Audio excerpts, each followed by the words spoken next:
Bet. What's good, everybody? Welcome back into episode 21 of the Rundown Podcast. I'm Eli. We got Noah in the building. What up? We got JP. What's up? What's up? What's up? And then last but not least, we got D10 in the building. It's your boy. How y'all doing?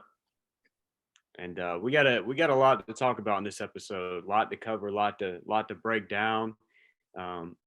Clemson outlasting NC State this past weekend. And then we're also going to be getting into Jalen Milroe and the Alabama quarterback situation. Is he potentially the next great Alabama quarterback that's next in line? And then another big one, a lot of controversy around this one. Who's to blame for the Tua situation? And then what we saw this past Sunday night with Patrick Mahomes.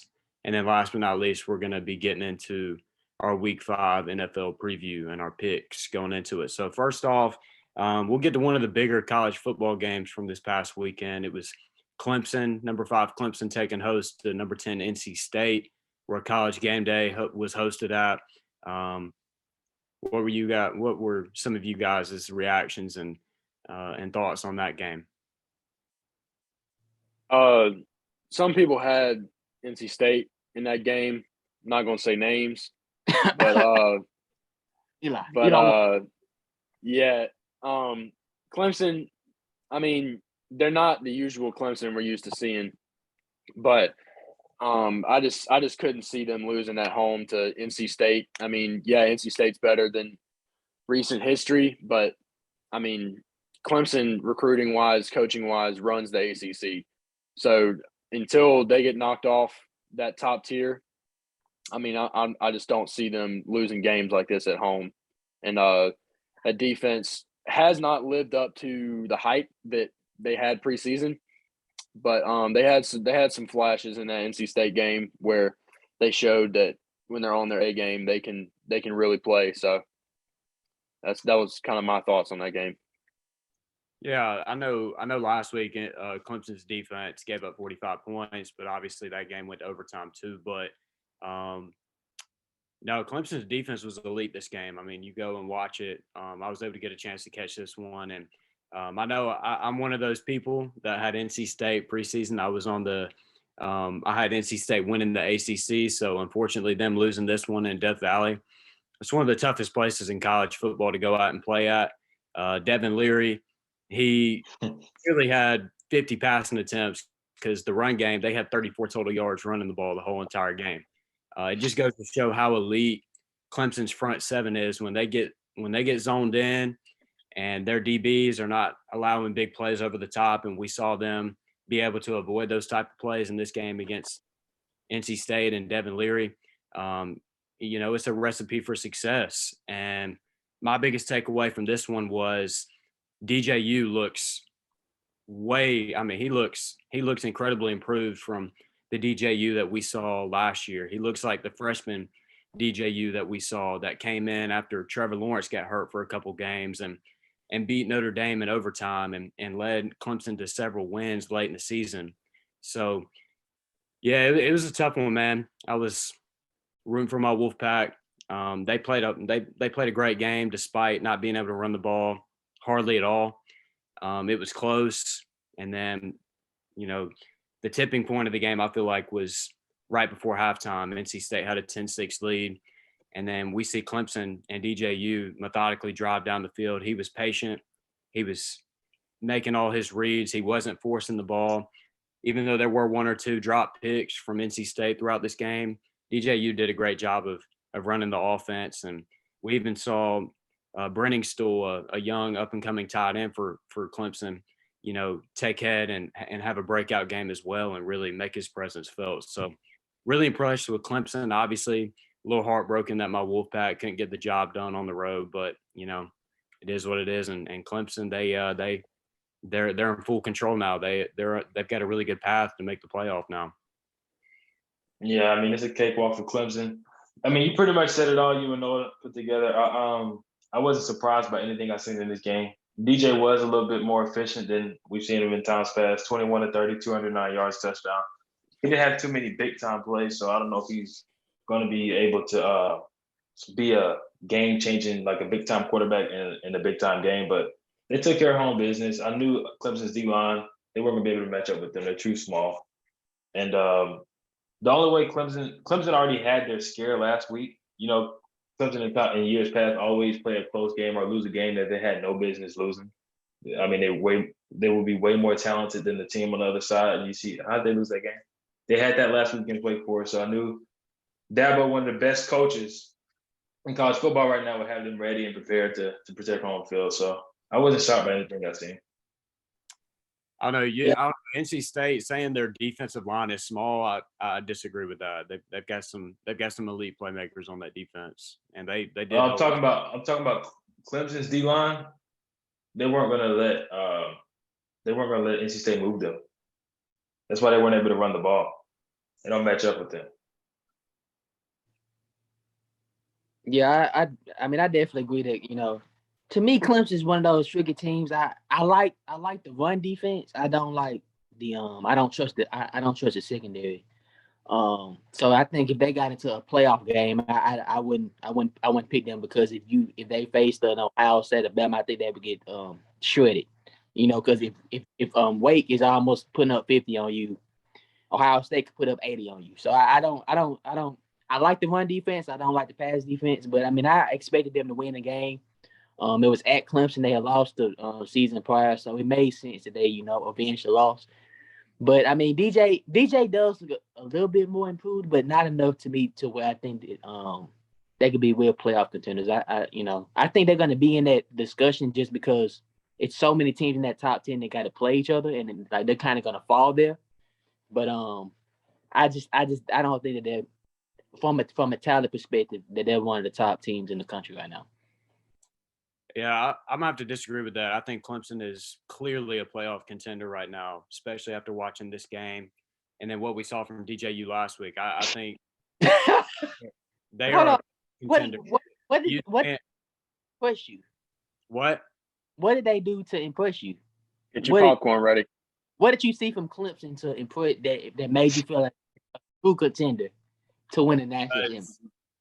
They just knocked off. They just handled business against a top 10 team in NC State. Oh my! DJU. NC State was overrated. That's if we've been completely honest. They've got 17 returning starters from last year's squad. They're not overrated. They're a good team. They're not a top 10 team. Yeah, they're mid, bro. I mean, they're number 10, but let's be real. At the end of the year, they're probably gonna be barely in the top 25. If we're being honest. No, I think Devin Leary. He's Devin Leary. He's one of the best quarterbacks in the ACC, and they've got also one of the best receivers in the ACC as well. Not to mention that as well. But what impressed me about Clemson, I would actually say right now, Clemson looks like a much more complete team than Georgia does right now. Georgia. What? What? You want to argue? Because yes. Missouri, they almost lost to Missouri last week, and then the week before that, they struggled against Kent State. Clemson right now, they've went up against a proven Sam Hartman and a Wake Forest team that just handled business against another top 25 opponent against Florida State. And then this past week, they handled adversity against NC State at home and down.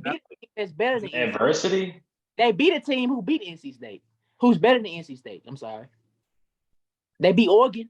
Oregon's better than NC State.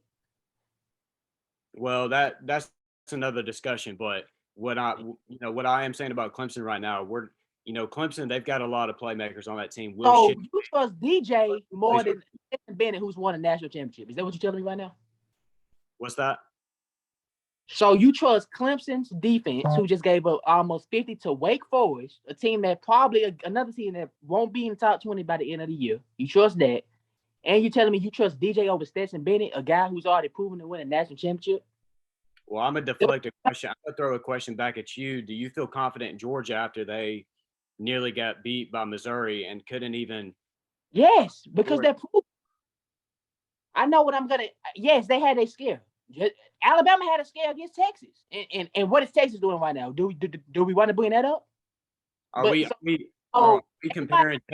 comparing Texas to Missouri and Kent State? There's nobody in the top 10 that has had a game that Ohio State just barely beat Notre Yeah. Dame, but fell off the No, map. I, Every team I see what he's saying. at that moment. So He I'm said, throw down Georgia because at the end of the day, they won the game. I know Missouri's not a good team, but yes, I still trust Georgia. I'm not going to overreact to 1-2 games. No, Georgia is a proven. They have a track record of winning, and Clemson. I trust that DJ hasn't won. so I see what he's saying. He's saying everybody in the top 5 or 10 has had like a scare game where they probably played down to their competition. Team who's been consistent every week. Give me a team that's through 5 games has not had a hiccup. You can't give me one. Bama had theirs, Texas. Ohio State did it to Notre Dame. Where's Notre Dame right now? Who's number 4? Who's number 4 right now? Number 4. Michigan. Is it Michigan? It's got to be either Michigan or Clemson. I mean, Michigan hadn't played nobody, so I'm gonna pull it up. So Michigan hadn't played nobody to even have that moment. But at the end of the day, it's fine. At the end of the day, they have a track record. I still trust Georgia for the long term. I don't trust DJ for the long term. Now I haven't seen enough yet. I still trust Stetson Bennett more than DJ. I'll just say that. Yeah, Michigan's number 4 and Clemson stayed at 5. Yeah, I know. Look, I know DJ. I know DJ last year didn't have a great year by any means, but let's not sit here and act like Stetson Bennett had a great year last year either. He was he had more good moments than bad. He did mediocre. He game managed. He didn't throw 300 yards against Bama. What's that? He not throw 300 yards against Bama last season. What about the other 12 regular season games where he barely passed for over 250 in every single one of those games? Who was the best that they played last season? What was that? Who was the best team that they played last season? A banged up Alabama team. Who was banged up? Offense? Who was banged up on the defense, Eli? Because I checked, I remember the receivers being hurt, not the defense. Let's not sit here and What? Hey. Because you gonna bring up injuries, and I remember Jameson Williams getting hurt. I remember Mechie getting hurt. What defender got hurt? I'll wait. They had a few defenders that got hurt. Who? I'm asking you right now. Who was the one? Give me one guy right now. Most of their defense was healthy though, so I'm why not. That up? Why are you bringing that up? We're gonna. Stetson Bennett played terrible in the SEC championship game, and then the only touchdown pass he had was on a free play where Alabama was offsides before. So he just heaved it up. What did he do in the game? It was a good throw though. It was a good throw though. So it was a good throw. Look, Stetson Bennett, it was a great throw. Even though it was a free play, it was a great throw. But you can't tell me if it wasn't a free play that he would have even tried to. You just told me that they were banged up. I asked you what guy was banged up, and you gave me no guy on the defense. When I made they didn't have Jalen. I said they were banged up offensively. Defense, they didn't have anyone banged up. So why did you make up? All right, that's a point. I said Stetson Bennett throw 300 yards against Bama, and then I asked you what player was hurt because you brought up injuries, and you said the offense was hurt, which is what I said, Mitch, the receivers. And I asked you what defensive player. You said, I don't know off the top of my head. I asked you again, and then you said, well, no, they were mostly healthy. So Stetson Bennett would have started against a healthy Bama team, correct? Most of the Alabama defenders were healthy in that game, so I'm not. So what are you talking about? All right, look. No, and look, you're not going to sit here and lie about Stetson Bennett throwing for 300. He had 224. So look, if we're talking about teams being banged up and Georgia having hiccups this year with Kent State and Missouri, Georgia's banged up right now. They have 2 of their starting receivers out, and they don't get them back till this week. It might not even be this week. It might be till next week. So I mean, if we're gonna make excuses for Bama versus Georgia last year because Bama lost 2 of their starting receivers, and then we're gonna make fun of Georgia for having a hiccup against Missouri. I mean, they lost 2 of their starting receivers, and they still pulled out an ugly win, but a win's a win. I mean, because that's what we were saying. That's what we were saying after Bama beat Texas. I mean, Bama fans would be like, "Oh, a win's a win," but then make fun of Georgia for barely beating Missouri. So I mean, it's the same energy. So I mean, if you're going to hold your own team accountable for that, you got to do the same thing for Georgia. But this is the thing, though. Alabama was playing against the best Georgia defense that they've had in the last 15 to 20 years. Georgia's playing against a Missouri team who they completely outmatch. I mean, yeah, I'm not saying Bama compares to Georgia, but I'm saying if we're gonna make fun of Georgia for struggling with Missouri, but not say anything about or not say much about Bama struggling with Texas, whenever Texas should have won that game, if you watched it, I mean their starting quarterback went down. Bama played the worst game I've seen Bama play in the last 2 years, and we still squeaked out a win. And we'll say a win's a win. But whenever Georgia's unhealthy and they have a bad game, we make fun of them for barely beating Missouri. Yeah, So, I think Selfishly. the crux of this whole thing comes down to both teams have had shaky wins and played some sloppy football. They have been But who do we consistent. trust more? So he said since we've seen Georgia win a championship, Stetson win a championship, I can understand why he has more confidence in that than DJ Uiagalelei. That's basing it off of last year's team, but they lost a ton of defenders from last year's team. That is true. argument makes no sense for this year because you're basing it off of last year's team. Eli, Clemson just gave up 50 to Wake Forest. Okay, and they won the game, and DJ passed for nearly 400 yards in that game. So Wait, so Eli, like you're 3 overtimes. Eli, are you saying a win's a win then? Yeah, be consistent. Just said it. I know mean, he hey, all over the place. Eli's all over the place. about- He's killing himself, boy. Crazy. Oh, you're talking Stetson Bennett like he's a reliable quarterback. Stetson Bennett is not a reliable He quarterback. won a national championship against one of the best teams in the country last year. It's a proven that's a fact. See, I'm split down the middle. I don't know if I have faith in Stetson, but he has done it. I have no faith in Stetson Bennett. I know he won a He just championship. won a national championship a year I ago. know that, Jalen. I know he won a championship. You trust DJ more than Stetson Bennett. Newsflash, everyone knows that Georgia won a championship last year, but they're not winning that championship if Jamison Williams doesn't go down in that game. No, We can't say that. No, we we can't always say say that. that. Eli, we can't. told me about the defense. No, we No, I can't, know. bro. So the only guys that was up with the offense. Look, Jalen, listen. But you So you're discredited Stetson. You're telling me right now with how much Jamison Williams was dominating down the field. You're telling me right Eli. now he doesn't stay in that game, Alabama doesn't win. Yes or no? Eli, that's not what we're talking about. I'm talking Yes about or no? Stetson Bennett playing the defense. He doesn't go against the offense. Look, it's Y'all are like one bragging of the most. It's one of the bragging most. about Stetson Bennett. Y'all are bragging about Stetson Bennett having a championship, though. So if we're going to talk about a championship, He played against the defense, not the No. offense. I Why know, but he doesn't win a championship if Alabama's receivers aren't See, hurt. no, We don't know we cannot say that. Bama would have We lost to cannot Texas say that. if Texas All quarterback right. can't do the ifs. They lost the Look, game. that's like saying oh the Bengals would have won the Super Bowl last year if they had an O all line. day. We can do that all day. You got to win the game. No, the Bengals didn't have an O-line last year. Alabama did have Jamison Williams. Cleveland- No, that's what I'm. Dude, you're not. That's what I'm saying. That's what I'm. We Bro, don't know listen, that though. Like, That's what I'm saying. You can't say oh this team would have won if they lost the game. You can't go back and give excuses. You can't make excuses, bro, because we can do that. That's what I'm saying. Like the Bengals, like people that said the Bengals would have won with an O line, that's making an excuse. Yeah, Like they had that team. They had that team the entire year. Nothing changed. What are we doing? I don't understand. But more Bring up Stetson Bennett playing good against the defense. You bring up how the offense was hurt. That has I guess he thinks that Alabama would have put up more points. Stetson that- Bennett controlled the offense getting hurt. that's what I'm saying. He don't think that Stetson would have been able to keep up with Alabama if they had Jamison Williams. That's what I'm assuming he's saying. Look, Jamison Williams or not. That Look, all day. Look, Jamison Williams or not, Bama's defense in that championship game couldn't stop running water. So I mean, Georgia was running the ball all over Bama. They were passing. Bama could not stop Brock Bowers. I mean, they were moving the ball on us with complete ease. And so, like, whenever people say if Jamison Williams didn't get hurt, yes, I mean that's an argument, and it probably would have been a closer game. But you can't pin a win or loss based on one player getting hurt. Hey, Eli, FYI, Texas would have a dub against Bama right now if their quarterback didn't get hurt. We can do ifs all day. Come on now. That's the same thing. Come on now. Yeah.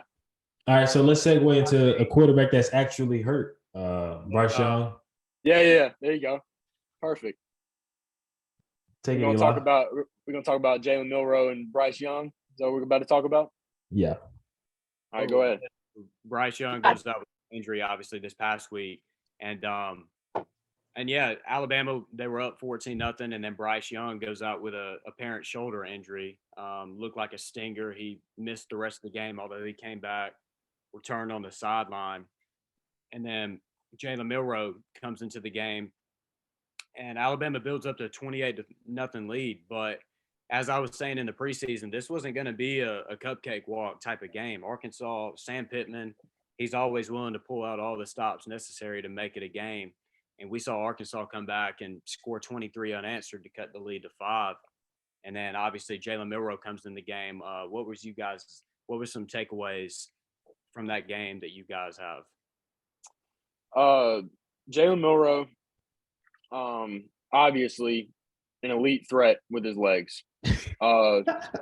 He's one of the fastest, if not the fastest player on the team. I mean, Saban said that himself last year that Jalen Milroe is the fastest player on the team.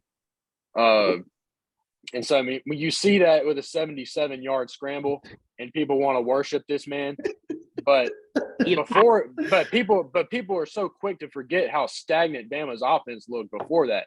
And not to mention, we were on a 3rd and 15, if I'm not wrong, whenever he did that 77-yard scramble. So what I was saying is, yes, I love Jalen Milroe. I love what he stands for. I love what he does. I love what he does before the games with reading the Bible, prayers, devotions. I love all that. And I think he can be good with some development. He reminds me a lot of Jalen Hurts. But the way he is with his pass game, the offense is not sustainable because the defenses will start to creep up closer and closer and force him to throw. Yeah. And that's the whole reason Bama brings in Tua in that halftime or after halftime in the championship game a few years back, because our offense could not get anything rolling and we needed to pass the ball. And with Milroe in, I think, yes, with some improvement, he is the future of Bama's quarterback room and he'll be the starter next year. But he needs a lot of improvement with making reads, not bailing the pocket too early, having accuracy, starting to sound a lot like Jalen Hurts when he was at Alabama. And we see Jalen Hurts now. A few years down the road, he's one of the best quarterbacks in the NFL so far this year. And I'm not saying that's out of the picture for Milroe just because of his size and speed. The stuff you can't teach and the stuff you can teach can come on later. But what Bryce Young brings you is not only the mobility, and he's hard to bring down, but he can throw the ball at anywhere on the field with his arm strength and accuracy. And so I think if Milroe is the starter this week against Texas A&M, I think it'll be much closer of a game in the first half, unless we just break out long runs again with him or Gibbs. I mean, because long runs are fun to watch, but they're not sustainable offense. You can't just get one of those every single drive. You got to be able to have balance, or teams will not respect your pass game. So that's all I'm saying about Milroe. I mean, I know I'm not the only one saying that, but yeah, y'all go ahead. I'm gonna go real quick because I agree with everything he said. He can't throw at all right now. Accuracy, can't read, so bails out, all that same stuff. He's a crazy good athlete. That's what he's gonna have going for him. But from what I've seen right now, I don't know if he's the next great Alabama quarterback after following up a Tua, a Mac Jones, even what Jalen did at Bama. He'll be able to win games because his roster is so good around him. But when it comes to him winning a game, like when the game falls on him and it's going to fall on that arm, from what I've seen so far, I have no reason to believe that he can make plays through the air. I mean, he just made a play he just made a play that was really crucial to the game though this past week. It was 3rd and 15. It was a 5-point game, and he took it 77 yards, and that was with his legs. Now I agree with Noah. He's got to touch up his passing, but at the same time, Alabama wideouts dropped 7 passes during the Arkansas game too. So that's another thing. I'm not gonna just solely blame all that on Jalen Milroe. The wideouts were really iffy this week, and there were several drop passes throughout this whole entire game as well for Alabama. But that was early in the game. It was early, but there was also some moments when Jalen Milroe was in the game where they had drop passes too. But he still had 65 passing yards, a touchdown pass, and then a rushing touchdown too. But getting into this Texas A&M game, this is where I have to kind of disagree with Noah a little bit. I don't think this game's going to be close. I don't, because you look at Texas A&M, they can't stop anything on defense. Their quarterback situation is about as bad as Auburn's right now. They don't have a quarterback that can run the offense efficiently, and they're going to be in Bryant-Denny this week. So whether it's Bryce Young or Jalen Milroe this week, starting at quarterback, this is going to be a blowout. And, I think Alabama's, they're going to come out and they're going to make a statement. And especially with all the off-season drama between Nick Saban and Jimbo, that's just going to add more fire to the fuel for this Alabama team that's already looking pretty dangerous right now. So Eli. So is Milroe the next great quarterback? Because you never answered that question. Yeah, I think Milroe, he's definitely got the potential to. He's one of the most athletically gifted freaks that I've seen. To be that size and to be able to run as quick as he can, he's got the ability to be able to extend plays. And he reminds me a lot of Jalen Hurts, kind of like what Noah touched on. Like him and Jalen Hurts almost have the exact same frame coming out of high school.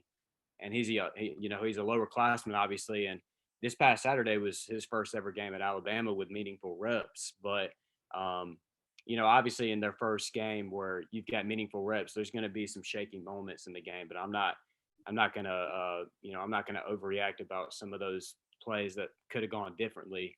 But Jalen Milroe, he has the potential to be freakish. I mean, just look at several moments in that game where he's able to take off the 77-yard scramble that almost went for the touchdown. Moment. What's that? I said that's the only moment. And you say he looks like Jalen Hurts, but Jalen Hurts was hold on. Jalen Hurts wasn't good for most of. Let's keep it real. I love Jalen Hurts. Like I'm a big fan of him in the NFL. He was not good early at Alabama. Like he didn't get good until Tua took his spot and then he came back. So hold on now. Jalen Hurts, Alabama made the championship his freshman year, and he had a go-ahead touchdown to put Alabama up with less than a minute against Clemson. That was a really good team, though. He had a lot of weapons. That team, I remember that. Hold on. That team in 2016, the defense scored a touchdown like every game. That's what I'm Minka but the whole team was stacked. Yeah, come on now. What about the Mississippi State game where he had a go-ahead touchdown pass with less than a minute left? That was the game-winning touchdown to Devontae Smith. Jalen was pretty clutch. We're not going to give Jalen Hurts any credit for that. No, we give him credit. He did make a couple of clutch plays, but the reason those games were close is because he couldn't move the ball. The reason we lost that game against Clemson, the defense was on the field for like 90 plays or something.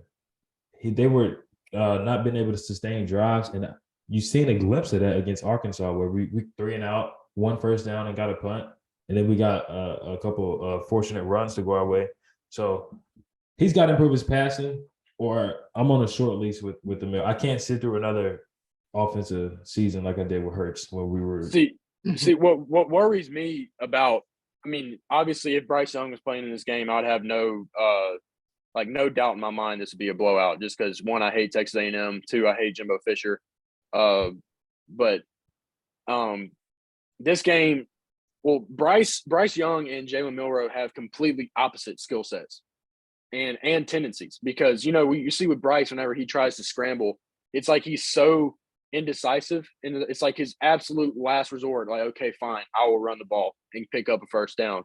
But Jalen Milroe, it looks like if he doesn't have his first read, he's taken off, which is a lot. It is exactly what Jalen Hurts did. And I think with the play calling that we're complaining about every single Saturday with Bill O'Brien, if he does not have a game plan set up for Milroe that will work, because he's used to having Bryce Young in that backfield, that's what scares me. I think it's going to take some adjusting with in-game reps that's going to make the game start off a little slower than what we're used to seeing. But I don't doubt that Jalen Milroe can get a win for Bama this week. But as far as the future of Bama, whether he's the next star or not, I'm willing to put my chips more in Ty Simpson's basket than Jalen Milroe, just because Ty Simpson has that elite level passing ability along with the mobility. And he's one of the highest graded quarterbacks we've ever had come into Bama out of high school. So yeah, I think the one thing going into this Texas A&M game, and this was one thing I had a problem with during the Arkansas game, was the play calling after we got up 28-0, like the offense was running fine up until then, but the play calling, like Bill O'Brien was calling plays. He was just calling halfback draws 2 out of every 3 plays, pretty much. Yeah. Like, a down of possession, 2 of those plays were just halfback draws, and Arkansas Be kind of fair. I think that's you got Gibbs in the backfield, and you have a quarterback that you don't trust throwing the football. That's No. exactly what I'm saying. To me, that's not a bad game plan. I think I would have done the same thing. I mean, yeah. I disagree, because that's the exact thing that brought Arkansas back into the game was those predictable. But you don't trust your quarterback. But and then look, that's what I'm saying is what's going to keep this game close is because Bill O'Brien obviously does not know how to use Jalen Milroe correctly, because the only plays that we remember from Jalen Milroe was scrambles, and that's not stuff you design. And so This is I the thing think with Jalen Milroe. You have to implement some read option plays into the Right. playbook. right. That's the whole. That's the perfect way to open up the playbook with Milroe. Who Oh, you're not. but the problem is, We all know that Jalen Why Milroe. don't all Texas A&M is just gotta go put 8 in the box, bro. what I'm Go ahead. saying, what is the read option doing if you have a guy who you don't trust to throw? You're still gonna pack the box. And- What I'm saying is Jalen Milroe. You can't just stack 8 in the box because you don't know what exact they could. And If you stack 8 in the What, box, they either go toss it or he go hold on to it. What you mean? What else can if y'all remember one of those touchdowns where Bama got up 28-0 is when we started our offense on the 17-yard line because our defense got a turnover. And so, I mean, really, we only had to run the ball from there, starting your offense on the 17-yard line. So, I mean, there was really none. Like from what I can remember from the Bama Arkansas game. Or go ahead, Jalen. Yeah, I'm sorry. They're not winning the Tennessee game unless they got Bryce. That's I'll a keep fact. it at. They can't. They're not winning that. They're not winning at Tennessee playing the way they did with Miro in the second half. That's not going to work against Tennessee. First of all, Tennessee can put up points. Yep. And I'm telling you right now, if they go in it talking about a read option and think that's going to win at Tennessee, I wouldn't have faith in that. Now, A&M is fine, but guess who they got the next week? At Tennessee. Yep. And we already was scared when they had Bryce. So now you take out Bryce and you think it's gonna be better? No. I never say it would. I didn't say the situation was going to get better with. Yeah, Jalen. I know that. Obviously, he's not. He's a downgrade from Bryce. I think all of us agree on that. Yeah. I don't think that's an automatic loss though if Bryce somehow isn't cleared to play that game, because I don't think Tennessee. It's a big difference. It is a difference. I will say that, and it's going to make it's going to be a lot tougher without Bryce. But that's not an automatic loss in my eyes. But it's not automatic. But if Bryce isn't the starter for that game, I think Tennessee's the favorite to win. Yeah, I agree. There's a chance, but then again, Tennessee has. Tennessee hasn't what? Definitely, that's definitely what it's gonna be. I think because the line with Bryce playing, I think that would favor Bama. But if Bryce is not in that game, I think Tennessee would be the favorites. Odds on favorites. Yeah, but then again, Tennessee hasn't played. They haven't played a defense near as capable as Alabama's defense. You told me Florida defense was good. What's that? You have been a component of Florida having a great defense. You've told me that multiple times in the chat that you thought had a great defense. Florida's defense did play pretty good the first few weeks, but they play Florida. Yeah, I know. But okay. So is Florida? Are you comparing Florida's defense to Alabama's defense right now? Is that what we're doing? When did I ever say that? When did I see that? Don't try to sneak up good defenses. So Alabama and Florida. When did I say that was Bama defense? Who has Bama defense went up against? That's elite though on offense. Bama. I'm talking about. You said Tennessee hadn't played a great defense. You have said Florida has a great defense. Tennessee has played Florida. So Florida has a no. I said Florida had a good defense. Alabama has a great defense. There's a difference in Florida's defense being good and Alabama's defense being great. Alabama's defense is top 5 in the nation. Florida's is like, if I had to guess going into that game, I think it was like top 30 in the nation. Who? How good is bad? I'm not sure how good. I don't know. If it's that good, bro, because they've had lapses. Of course, over the course of the season as well. I'm not sold completely on Bama's defense either. Yeah. Because I mean, Bama that first probably quarter and a half in that Arkansas game, even the first half looked elite, and we did not. I mean, nobody expected watching that Bama Arkansas game that it was going to be that lopsided that early. And as far as like Arkansas not being able to do anything on offense, they would get like one big play a drive, then they get shut down. But then they really didn't start getting anything going until that second half. So I mean, I think if Bama can keep playing how they did in that first half in the Arkansas game, I think yes, Bama will be able to beat Tennessee.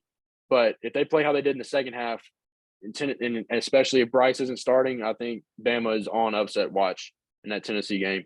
Yeah, Yeah, Arkansas don't have a receiver as Tennessee got. Go ahead. Yeah, Arkansas definitely not gonna be Tennessee. This is the one thing though about the Alabama defense in the second half of that game. Noah mentioned they didn't look as good as they did in the first half. Well, the second half, Alabama had two huge miscues on special teams. They had the long snapper snap it off of Henry To'o, and then Alabama had to fall on the ball at the 3-yard line. So one of Arkansas's drives started at the 3.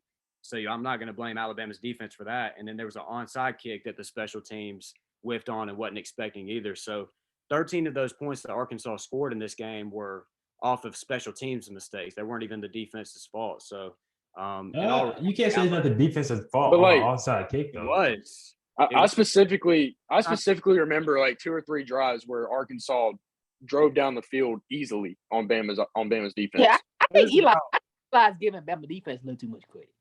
No, I mean because in that first half, yes, Bama's defense you was are elite.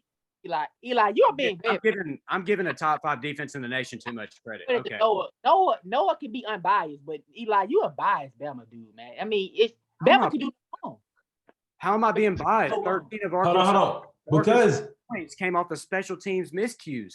hold on. Only one of them. I'll give you the 3-yard line, but the other one that they got the ball where around a 40 something. They're on 40 something. Got it at midfield, pretty much the 45-yard line.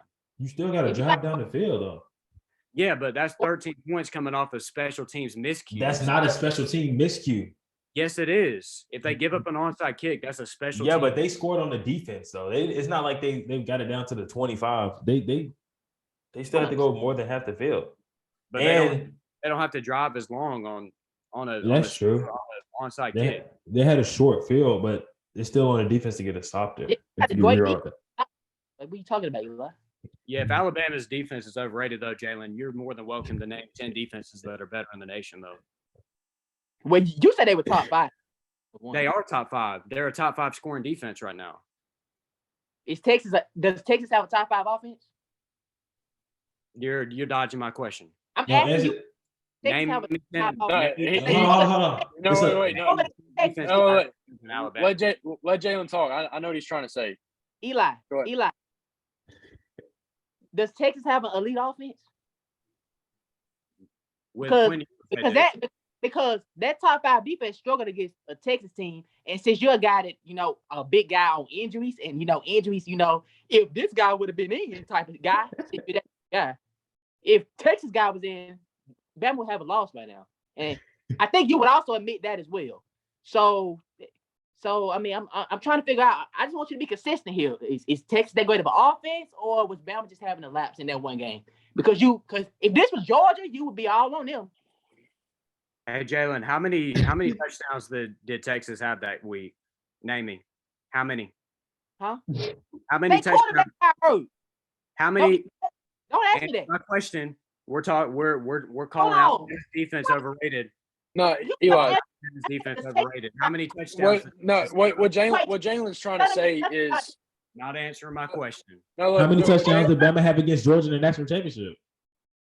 It's crazy how Eli. It's no. Eli, look, what Jalen's trying to say is yes, Bama has a good defense, but who have they played offensively that is like an actual respectable offense? Arkansas. Oh my God! That was dog water weeks ago. And 3 episodes ago, you told me A&M is dog water. I can't. Arkansas just struggle with A&M. Hey, yo, for the record, we love Eli. We love Eli, guys. Mama Walker, we love Eli. Performance. You literally say A&M was dog water weeks ago because they lost to who? Appalachian State.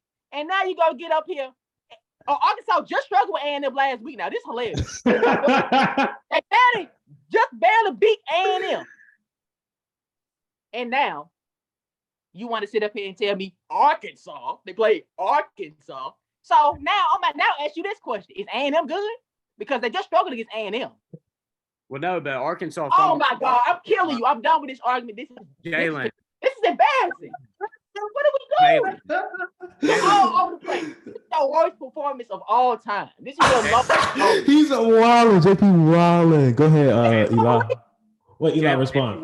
Jalen, if you watch any college football and you watch the Texas A&M game, Arkansas had won, but then they fumbled at the goal line. If they would have, Eli, that's a part of the game. Yeah. Fumble, okay. This is what I'm saying, and this and look, this is my last point. I'm gonna say you're talking about what did Alabama's defense do against Texas, and you never answer my question. How many touchdowns did Alabama give up against Texas? And the answer to that was 1, but you didn't want to answer that, so you didn't bring up that their quarterback got hurt. You didn't bring up that their quarterback got hurt. If their quarterback was in, would Bama have won that game? I want you to be consistent. Jalen, you're not answering my question. No, I just answered it. This is embarrassing. You never answered. I asked you how many. No, and that's the note that you're getting embarrassed right now. This is your worst performance.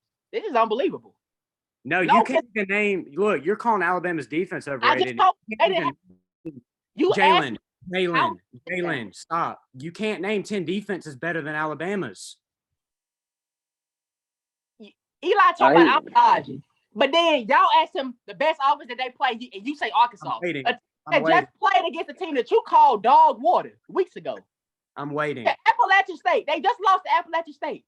We're going to go back to that episode, and we're going to make a reel of that because that's hilarious. You call A&M dog water, and then your first clip. Look at it. And it's got froze up. This is hilarious. Nah, I'm waiting for you to name. I'm waiting. You're calling Alabama's defense overrated, so I'm waiting for you to name. I didn't say they were good. I said they're overrated. You're overrating them. They're not.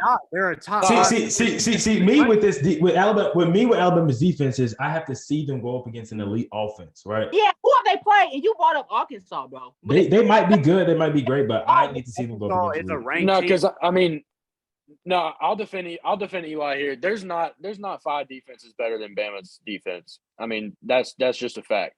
Jalen can't name one. He can't even name one. I said they're overrated.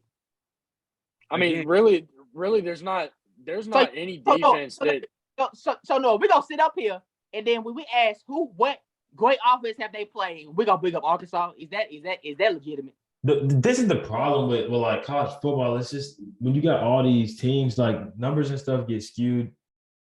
I feel like even if Alabama's defense is top 5, that don't mean that they're like a great defense. You know what I mean? No, this isn't 2016 Alabama defense. This isn't 2019 Alabama defense. This is not 2012 Alabama defense. That's what I'm trying to say. I'm not saying that they're dog water. So don't misconstrue what I'm saying. I said they're overrated, and I stick by that. So you're telling me half of their front. I don't trust Kool-Aid McKinstry is not Marlon Humphrey. All right, y'all don't have a safety like Minka, and y'all don't have the D-line of Jonathan Allen. That's all I'm trying to say. Y'all don't have no Reuben Foster as linebacker. That's all I'm trying to say. So Jalen, I'm not saying that they're bad. Yes, it's not 10. No, it's not 10 defense better than Bama's. But I don't think that this Bama defense is elite. No. Okay. That's all I'm saying. Yeah, but you say that, but half of Alabama's defense is going to be NFL bound in 2 years from now. So. All right, bet. Hold on. What you think we're gonna hold Tennessee to? I think Tennessee, I would say I could see that game being like, I could see them holding Tennessee to like 20 to 24 points. On a good day. That's on a good day.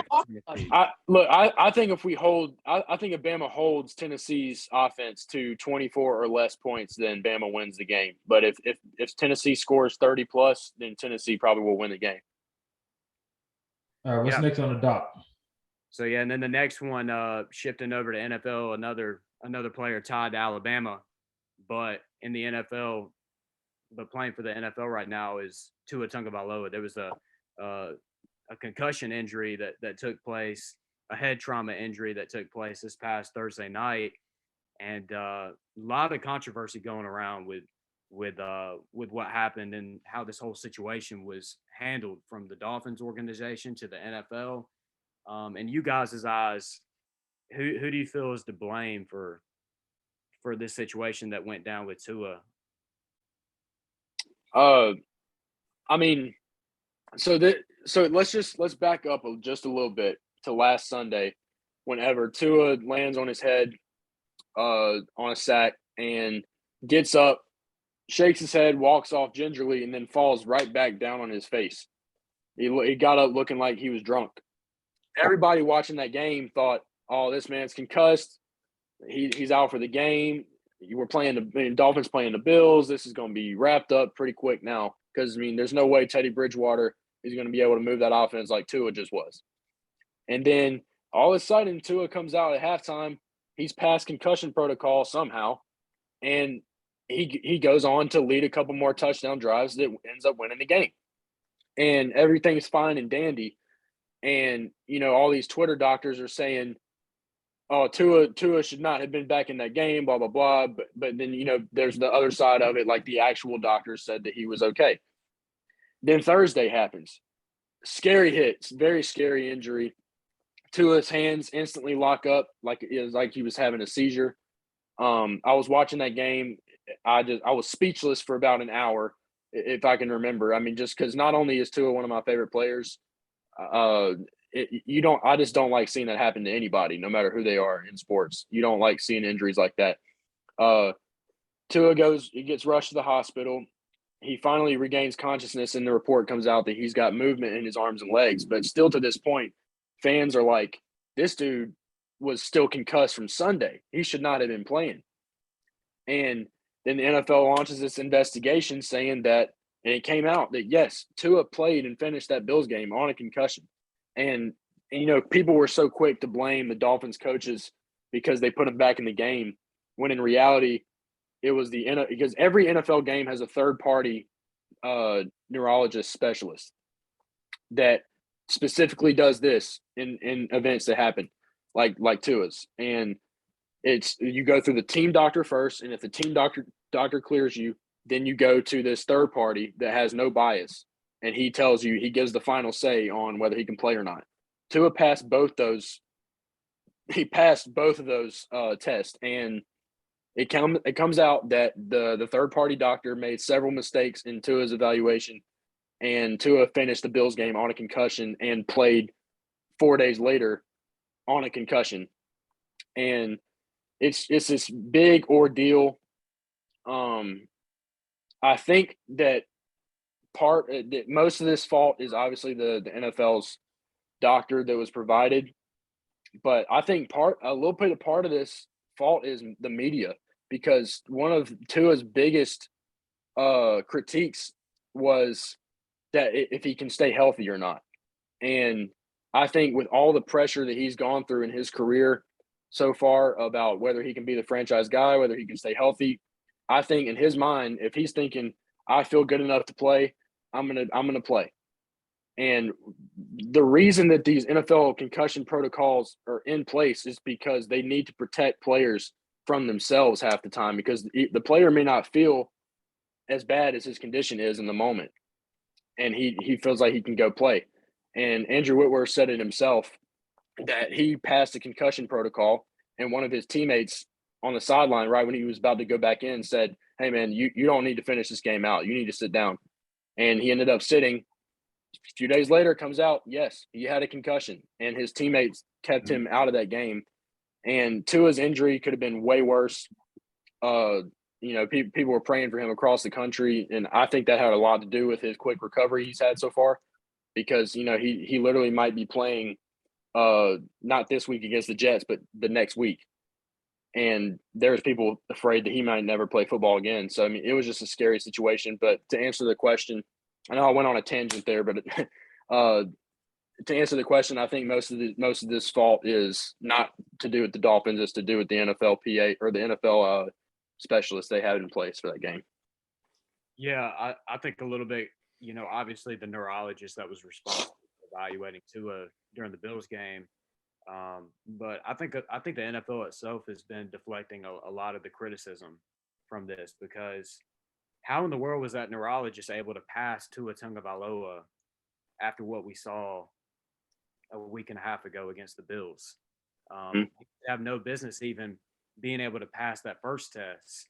I think the concussion protocol that the NFL has in place right now isn't strong enough. I think, I don't know all the little details that go into it, but obviously for a guy to be stumbling off the field the way Tua was in that Bills Week 3 game, and for him to be able to come back in that same game and be able to play, nevertheless, the Bengals game, we're not even talking the Bengals game. We're talking that same exact game that first collision happened.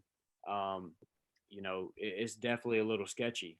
And I think this is something that the NFL has to fix, because this can be, this is a life altering sport, honestly, at the end of the day. And I want to send my condolences out to the Tagovailoas. We're praying for all of them. I've had them in my prayers and my thoughts. We hope everything turns out great. And, thank God it's not, Tua is not stuck in a wheelchair for the rest of his life, because Right. the Bengals, the hit that he took against the Bengals was he got body slammed pretty much and landed on his head, and at the same time his body was distorted and it was uneven. Like, he didn't just land straight on his back. His body was turned, and that caused for a potential for like a spinal injury too on top of that. So I think the NFL, in a sense, they've got to make some corrections to the concussion protocol, because Tua should have had no business even coming back during the Bills game a week and a half ago. So Mm-hmm. I'm gonna try not to be long-winded. This is one of the more serious topics we had on here. It was scary to see, like you guys said. We were all praying for him. My granddad was praying for him. Everyone I knew was praying for him. It was terrifying to see. You don't want to see that happen to anybody. As far as who to blame, it has to be the NFL. It has to be the Miami Dolphins, in my opinion. I've heard several times that coaches say that even though the people pass protocols, that they'll still hold them back. The thing about concussion protocol is there's a lot of unknowns with it. So like the NFL's concussion protocol is slightly different from rugby, slightly different from MLS, and there's no definite, there's no finality to it. So you should always err on the side of caution when it's safe to suspect that that's a possible injury in any instance. When I seen him fall down in the Buffalo game, like you said, I automatically thought he was concussed. People were saying it was a back injury. I think Miami Dolphins were saying it was a back injury. Maybe that, I don't know about that, but obviously this looks very bad. I was on Twitter today and I don't know if y'all ever seen that movie years ago. I think it's called Concussion. It's based off a CTE expert and a famous neuropathologist, Bennett Omalu. And he was saying that I saw this. Yeah. He was saying that he would tell Tua to retire. And I don't know the details of why. I'm assuming that you could have serious brain damage the thing about concussions is when they're stacked on each other, it gets exponentially worse, right? And they get easier to get too. Yeah, it gets way easier to get, and you don't want to stack them. So, for our entertainment, we obviously would love to see him. He's such a talented player, but at the end of the day, he has to do what's best for him, his family, and whatever he feels comfortable doing. So, we're still praying for him. Fast recovery, and the NFL has to figure something out with the protocols because they're not sufficient right now. Yeah, I agree with what everybody said on that one. It was a really unfortunate situation. I think, as y'all just stated, I don't know, how many games do you hold him out for? Do you hold him out 1, 2, 3? How do you really ever really know if you really should bring him back out? I think that's gonna be the tough part for the Dolphins now. Is that you don't know the right amount of time that he needs to be out for. So it's gonna be a tough situation for the Dolphins to try to go throughout the season, just to know how long he needs to be out. Yeah, and as the latest reports that have come out about Tua have all been positive. I think that has a lot to do. Personally, I think that has a lot to do with the prayers and the fact that Tua's family is a praying family as well. I think I truly believe that his body was kept or healed from serious injuries just because having getting hit like that when you already had a concussion that week, that I mean, 9 times out of 10, that's going to be really serious. And for his brain scans to come back completely negative of all CTE and brain trauma, all that was shown was concussion, but he can heal from it. I think that's amazing. I mean, everyone that saw both of those hits would have thought that was way more serious than what he ended up having. But Yeah, and he came back from the hospital that same night too. They got released from the hospital. right, and I think from Tua's perspective, whenever he got cleared against the Bills, if he, Tua, we all know he's a heck of a competitor, and he's going to do anything he can to get back on the field. Like, even though, yes, he has had his fair share of injuries, he's a tough guy, and he can take it and fight back from it. But I think in his mind, whenever he got the word that he passed the protocols, I think he was not going to sit that game out. Like, if he's cleared, he's going to play, and he's gonna go fight for his guys. You know what I mean? And so I don't really fault Tua for this at all, just because. I mean, some people said that this somewhat falls on Tua just because he shouldn't have went back in that game, even if his test did say he passed him. If he was feeling any type of way, he should have sat down. But I think you can't blame Tua at all for this. I'm just glad that he's okay and that he has a future still in football. Even though from what it looked like, it did not look like he would have had one. No, and I just think like the natural competitor and like all of us, honestly, like anybody who plays sports knows like you want to get back out and play, like whether, you're a basketball player or you're a baseball player or you're a football player. Like if you get hurt and then according to the doctors, they tell you you're clear to go, you want to get back out there as soon as possible. So right. I don't think it's on Tua necessarily. I think it more so has to do with the protocol and the neurologist that had to do with evaluating them and the tests that were taking place. But all of us here at TRD Fam just sending our prayers and condolences to the Tagovailoas and wishing Tua the speediest recovery possible. And then shifting over to another AFC team in the NFL, Patrick Mahomes and the Chiefs this past Sunday night, putting on a clinic. I know Destin over here, one of his 6-7 favorite teams in the NFL that he roots for. I'll let him start it off. Give us his thoughts on it. I don't have that many teams. For calm down. That's obviously. I don't have 6 or 7. I got like 4 teams. Right. I've been telling Jalen personally this for years. And since I met Eli, no, I've been telling this since I knew them too. Patrick Mahomes is the greatest quarterback to ever touch a football. He's the most talented, and it's not even close. Like, it's not even close. I think that he can put himself into this is kind of off topic, but I think he can enter like one of the most talented people to ever play a sport in the history of anything ever. But as far as what he did in Tampa, I mean, he's not perfect, but when he's at his best, he's probably the most unstoppable quarterback in the NFL right now. People were worried about Tyreek Hill's gone. I mean, this is offense. I mean, they got like the number 2 EPA right now in the NFL. He just chewed up. People thought that Tampa had the best defense in the whole NFL and hung 41 points up on them. You love to see it. Their O-line did a great job too, and the running backs, they showed up as well. So Kelsey did his thing. So I'm not going to say he's doing it by himself, but there are some plays out there that we all watched him make that were just no one else on the planet can make those type of plays. Yeah, I mean, I got to agree. You look at the run game. Obviously, Clyde Edwards-Helaire was the clinic out there, and then their backup running back, what's his name? I think it's Isaiah Pacheco. I think, is that right? Pacheco. Yeah, my bad. Yeah.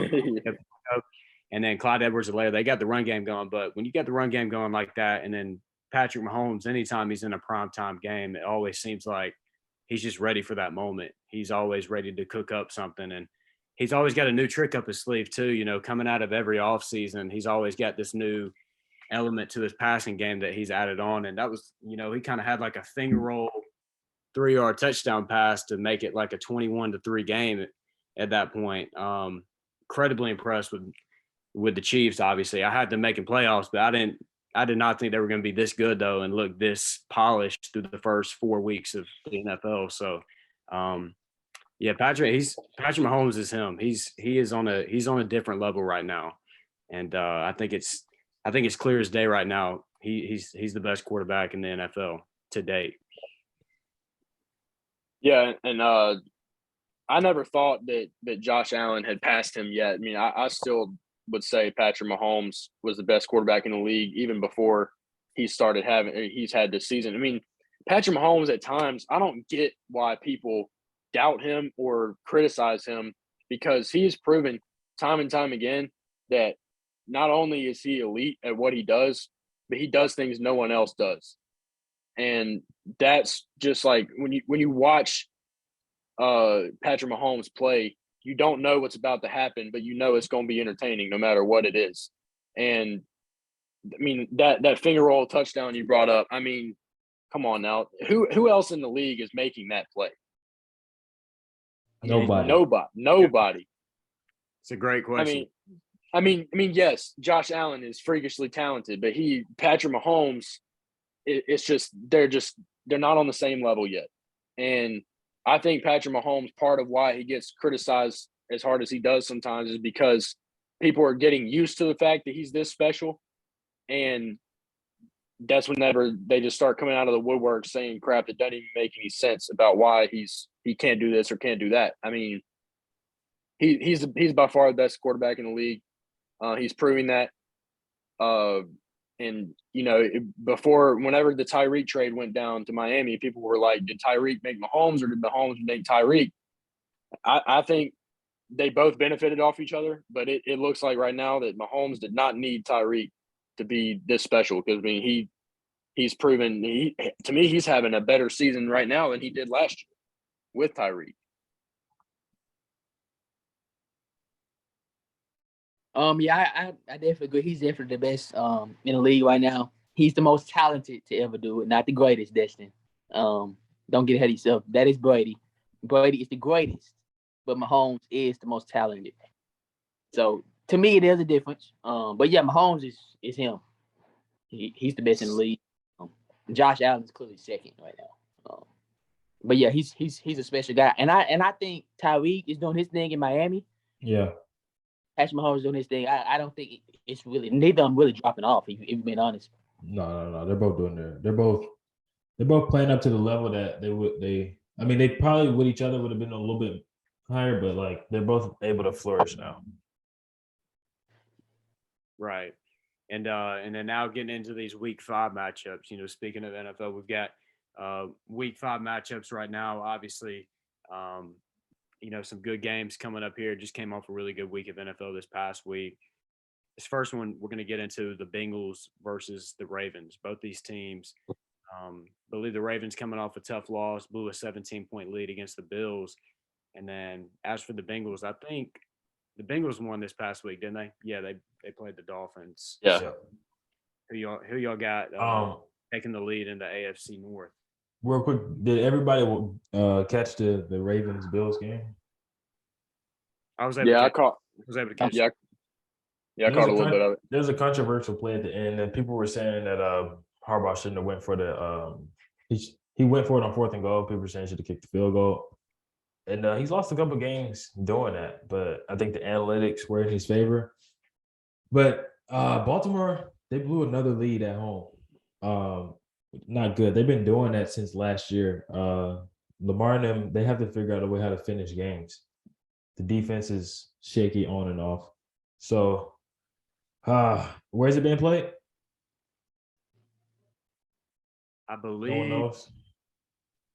I have to look it up real quick. Because that's going to play a big part, I think, in who I'm picking. But I think that Lamar and them can't lose back-to-back weeks, or their season would be like falling out of the grasp of their hands. So I'm going to roll with Lamar. Got to bounce back. MVP-like game. Yeah, I'm going with the Ravens in this game, no doubt in my mind. I mean, they do have a thing for blowing some leads against some AFC East opponents this year, but I mean that coaching or that controversial call you brought up, Dustin. I mean, yes, I think part of that is coaching, but we've seen clips before where John Harbaugh will ask Lamar like, "Hey, you want to go for that?" And Lamar will be like, "Heck yeah, I want to go for that." And most of the time it works out, and then nobody's talking about it. But Yeah. whenever I mean, this probably was another one of those situations where they were about to send the kicking team out, and then John Harbaugh was like, "Hey, you want to go for that? It's 4th and goal. We're on like the 1 or 2 yard line. I mean, we've got you having an MVP like year so far. I mean, I would have trusted Lamar in that situation. I'm not saying I would have done any different, Me but too. I'm with y'all. it just the reason it's a conversation is just because the 4th and goal didn't get converted. Exactly. And now, hindsight's 2020. Like, oh, we didn't convert it. We could have had 3 points there. Blah blah blah. So I mean, I'm not putting that completely on Harbaugh, but I'm taking the Ravens in this game. I mean, the Dolphins and Bengals game was I mean, they were kind of neck and neck until Tua went down, and then it's like the Dolphins just were rattled the rest of that game. Bengals took over. But from the way the Bengals looked in that game defensively, I don't think they'll be able to stop Lamar and the Ravens. So I'm going to take Baltimore in this matchup.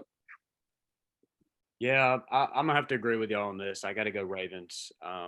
Obviously they got off to a great start, and then kind of they stalled out for a bit, got a little complacent after they built up a 20-3 lead. But I think they bounce back and get a win over the Bengals. I think the Bengals are good, but Joe Burrow has yet to be able to outduel a great quarterback this year. Tua got hurt halfway through last week, and we haven't seen the Bengals be able to just. I think the Ravens are gonna score a lot of points, and I don't think the Bengals offense is gonna be able to keep up. So Yeah, Joe Shiesty, he's only played backup quarterbacks, I think, in every game. yeah, pretty Yeah. much, just about. So give me Ravens. Got the Bengals because all of y'all chose the Ravens. Somebody got to choose Joey B. It's going to be Jalen stays going against the grain in our picks. I like it. He just picking Joey B because they both got the drip. You know what I'm saying? They know how to dress. That's their little thing they got going on. So yeah, she loved me till Thursday. Y'all see the hoodie. Y'all see the hoodie. Right, and then the next matchup, this is a good one. Cowboys versus Rams. Cowboys have been on a bit of a streak with Cooper Rush. Rams not looking too good right now. Last night just dropped a game against the 49ers. So yeah, and the Cowboys defense is starting to become a top 3 defense in the league these past 2 weeks. And with Dak might be coming back for that game, but honestly, with how Cooper Rush is playing, shoot, I'd let this ride out. I mean, people make the argument that Dak is the $40 million quarterback and Cooper Rush is the backup. We saw this happen with the Eagles. They paid Carson Wentz and he just started playing mid, and they put Jalen Hurts in there. Yeah. And so, I mean, I think this is another possible situation. It's unlikely, but I think it's possible that if Cooper Rush keeps playing like this, there's no reason to take him out. So I mean, I'm gonna take the Cowboys in this matchup. Yeah, that's a tough pick. I gotta take Cowboys too. Honestly, like I want to pick the Rams for a bounce back, but right now I like the Cowboys. The way their defense is playing, and then right. Offensively, they're not crazy elite, but Cooper Rush is playing some great football though, and they're winning games, and that's all that matters at the end of the day. So yeah, and I'll say one more thing about the Cowboys, about why I picked them. They're going up against Matthew Stafford, and 2 of Matthew Stafford's worst flaws about his game is that he throws picks and takes a lot of sacks. And the Cowboys have probably one of the top 3 edge rusher in the game in Micah Parsons. And not to mention they got DeMarcus Lawrence on the other side. That's no scrub. And then they got Trayvon Diggs, one of the best, I guess, like, I wouldn't say best shutdown corners, but best corners in the game about making plays on the ball and getting those interceptions. And if Matthew Stafford throws up those 50-50 balls, more than likely Trayvon Diggs is coming down with it. He's improved his coverage I know last year he Yes. was shaky with his coverage, but he's really like he's been playing like a top 3 corner this year. I think so Yes. far. This one's tough, man. Y'all both picked the Cowboys. Oh, I don't know if they're gonna be able to protect Matty Ice, but I'm gonna make Jalen pick first. That way he can't be different. Rams. You got the Rams? I gotta come back. Hey, y'all gotta get some losses and I gotta back up some wins. I'm going with the Rams. Oh, Yeah, I'm dude, not this is confident. so tough. I'm not confident though. Oh, I'm gonna go with Dang, I can't. I'm gonna go with the Rams. Bump it. I'm rolling with them. But every time I pick the Rams, they lose, bro. Yeah. Go ahead.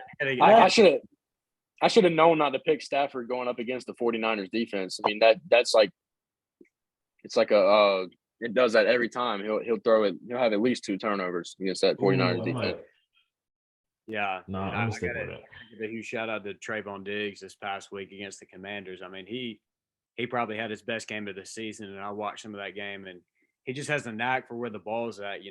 Like every he just has that ability to be able to make plays on the ball. So I think that's going to play a huge factor in this game as well, with a struggling Matthew Stafford as well.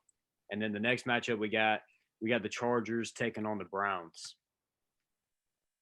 Oof. I mean, the Chargers, their defense on paper has improved, but they have not lived up to that so far this year. Their run defense is atrocious, and Nick Chubb is arguably having the best season out of any of the running backs in the NFL right now. And not to mention Kareem Hunt's the RB2. So I mean, with that 1-2 punch against that Chargers defense, man, this is a tough game to pick. It's like you picking the Browns led by Jacoby Brissett or the Chargers led by Justin Herbert. That makes you obviously want to pick the Chargers, but the way the Chargers run game has looked, I'm leaning towards the Browns. Yeah, I think I'm gonna go Chargers in this one. I know the run game hasn't been great, but this past week they were able to get Eckler more involved this past week, more than we've seen him get involved the whole entire beginning of the season. I think you get him involved. I think that definitely helps out the offense in a sense. I think Mike Williams has a really big game, and they had a good performance against the Texans. Now, obviously, Texans aren't a great defense by any means necessary, but I think that was I think that was big for their confidence. I think their offense is going to get rolling again. I think it'll be close, but ultimately, I think the Chargers pull this one out.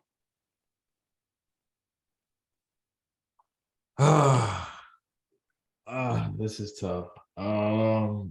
See, he didn't tell y'all he's a Herbert stan, so that might be, and he hates Burrow, so that's why he picked those the way he did. No, I don't hate Burrow. I've got him in my team. Oh, that's facts.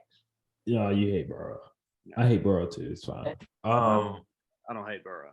I hate Burrow. You hate Burrow. I think I'm going with Bolt fam. Even though this is a game that they'll drop because the Chargers are a roller coaster like team, inconsistent. But I'm gonna go with Bolt fam. I'm gonna go with the Chargers, but I wouldn't be surprised if they lost. They're just not consistent. But I'm gonna give Herbie. I'm gonna down to Herbie Hill.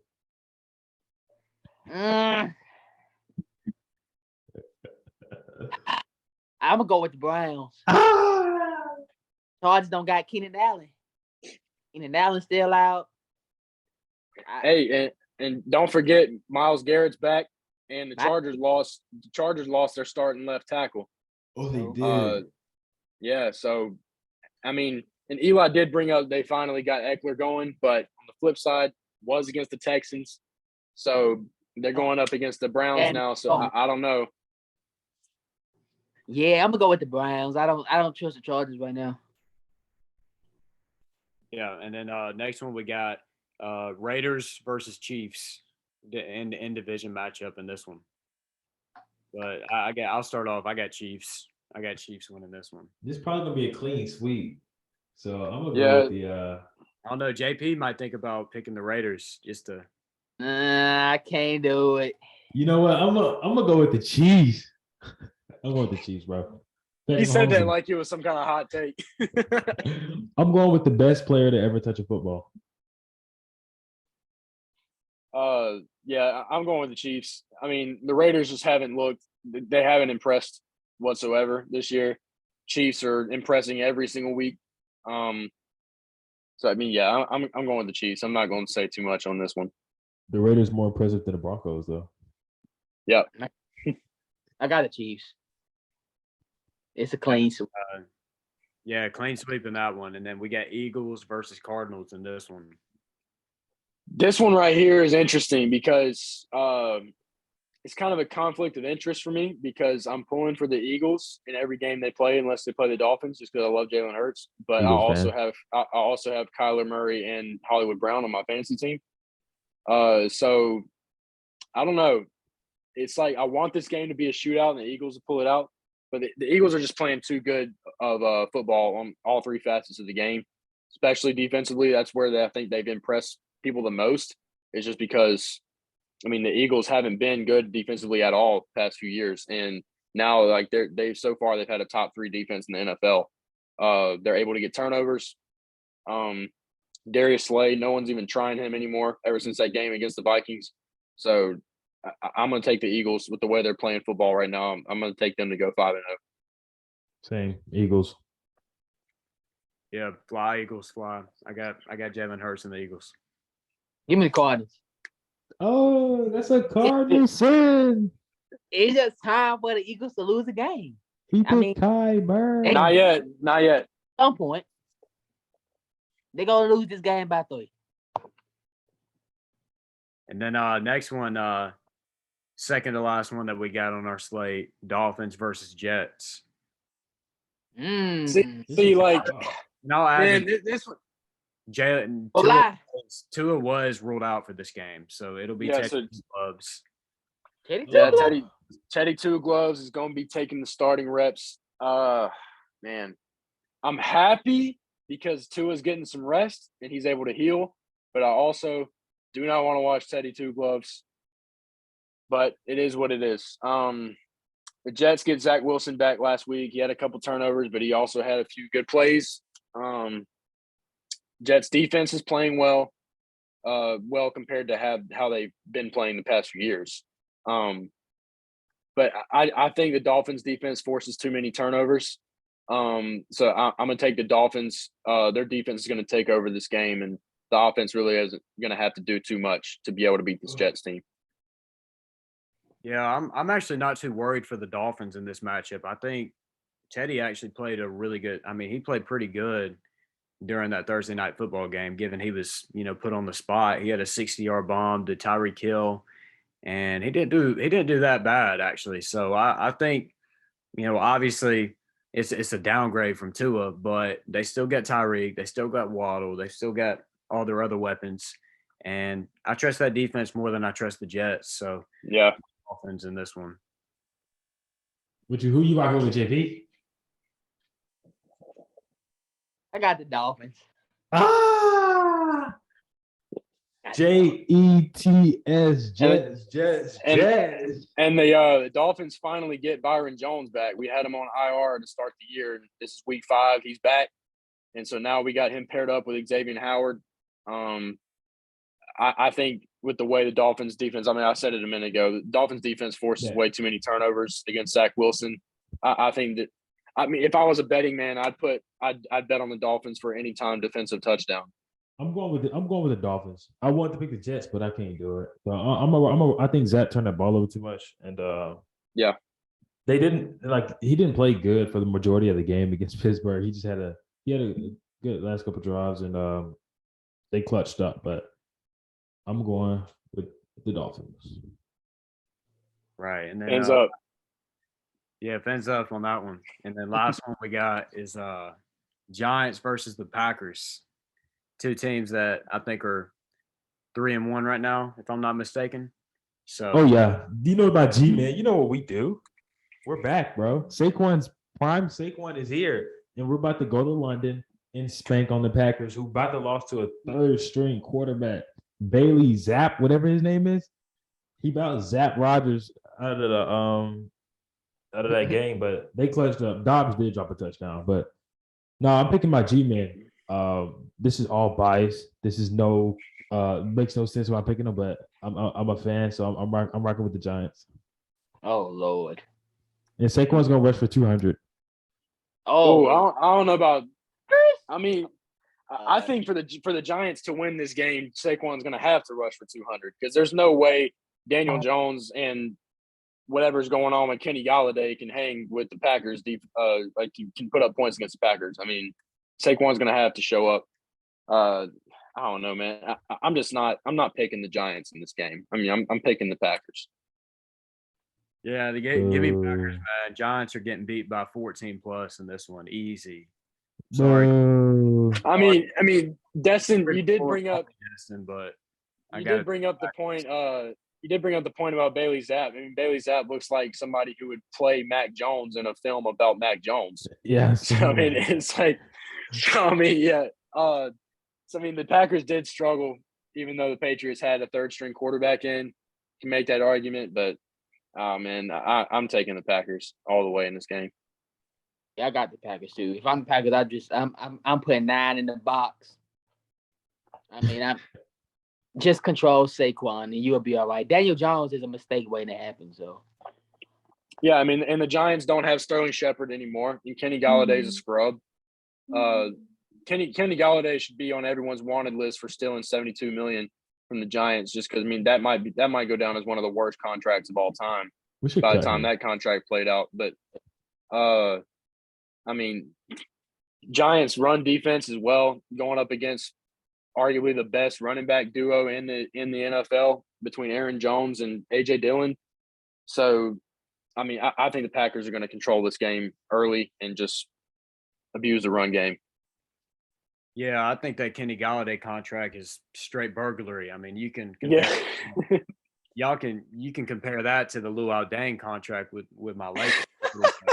I think that's safe to say. So, yeah, give me Packers in this one. I think it's a clean sweep. Every one of us except Destin. But I think that pretty much wraps it up for this week's episode of the Rundown Podcast. For anybody who made it this far, we appreciate you guys. Love you guys. Appreciate all the support.